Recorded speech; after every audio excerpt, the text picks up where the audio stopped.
Dr. Tural, please tell me a little bit about, you're working with children, you're a children doctor, and there's a lot of controversy out there about immunization.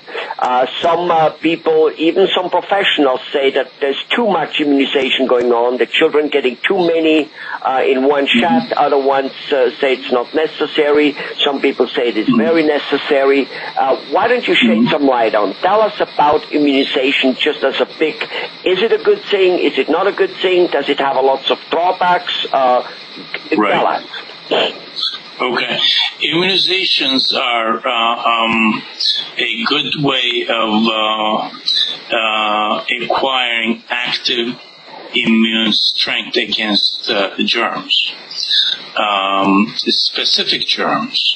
And these are purposefully chosen from among the germ population that causes disease, and then it causes a lot of premature deaths and what have you. So there is a purpose of controlling the more virulent germs, like more the ones that are tend to cause great harm to human beings.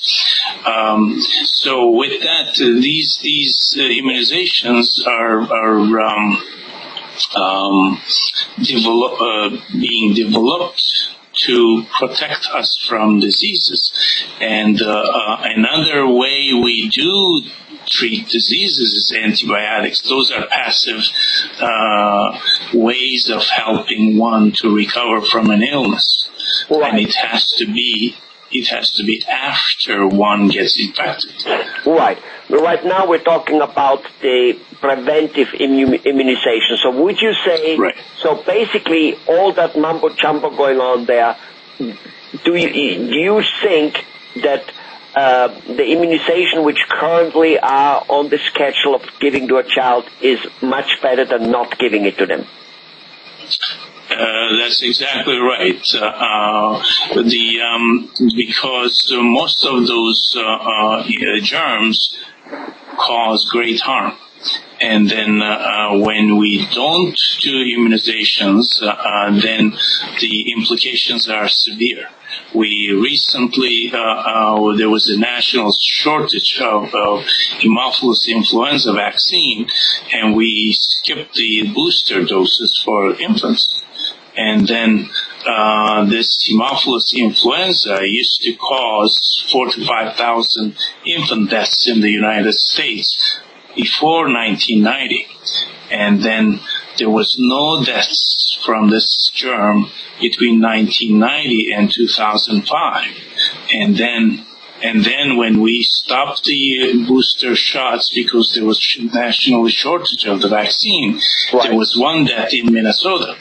So that tells us how quickly germs recover and then start infecting the population and causing premature deaths. So this is a delicate balance.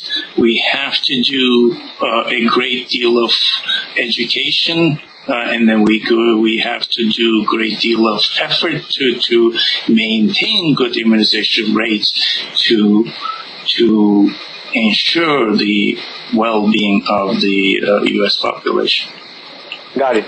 So what about those people, there's quite a fair amount of parents out there who are not vaccinating their children because they just simply don't believe. Not because they have no money, not because they are mean people. They simply don't believe in it. And in fact, they can sometimes apparently prove it by that their children are not getting ill and they don't have an immunization. What do you say to that? Well, there's such a thing called herd immunity, that if everybody else around you is vaccinated and immune to one disease, then you would be protected by being surrounded by all immunized and